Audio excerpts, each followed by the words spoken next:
There is moonlight and moss in the trees down the 7 Bridges Road.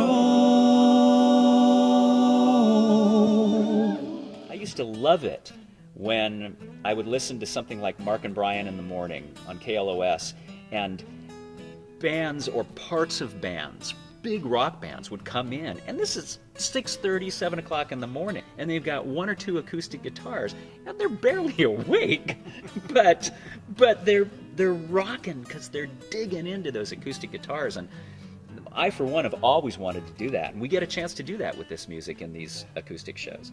The cool thing about it is it's almost like you're sitting in your living room watching this all go on. It's not like, you know, the act and us. It's like all of us there together enjoying the music. It's really a special experience. When we strip it down to just a few acoustic guitars and voices, which we figure is the way a lot of these songs were probably written in the first place, we just feel closer to the music. We feel closer to the songs themselves. And I think people feel that way, again, in that intimate setting as well. It also highlights the vocal aspect of the music. It's not, you know, electric guitars, you know, blasting you through the back of the room. It's a theater in the semi-round. It's only 100 seats, and there is absolutely not a bad seat in the house, and the sound is pristine. We play all of the Eagles hits, some of their deeper cuts that we don't normally get to perform in our electric show, as well as a segment that is basically how we perceive the Eagles would sound if they were playing all of those holiday classics that we've all come to know and love over the years. We're sort of taking the idea of how would traditional Christmas hymns sound if the Eagles eagle-eyed them.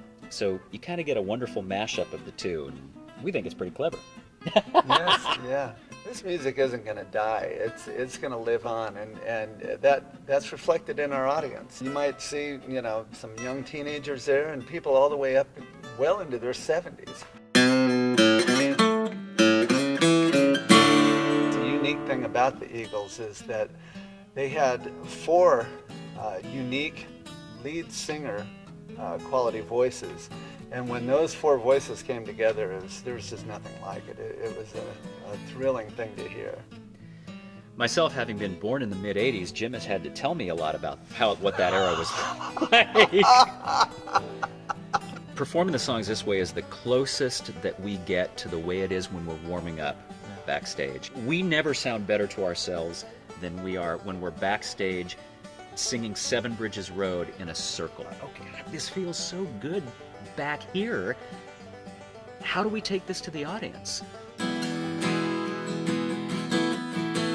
Don't get your dad the tie and the, you know, bag of socks. Yeah. Send him over to the El Portal to see the show. This show makes a great holiday gift, Yes. regardless of whether you celebrate Christmas, Kwanzaa, Hanukkah. Festivus. That's right, I got to get the aluminum pole out of the crawl space. There's always a Festivus for the rest of us. We're having such a ball doing it that, you know, we hope that anybody in the room cannot help but have a ball with us.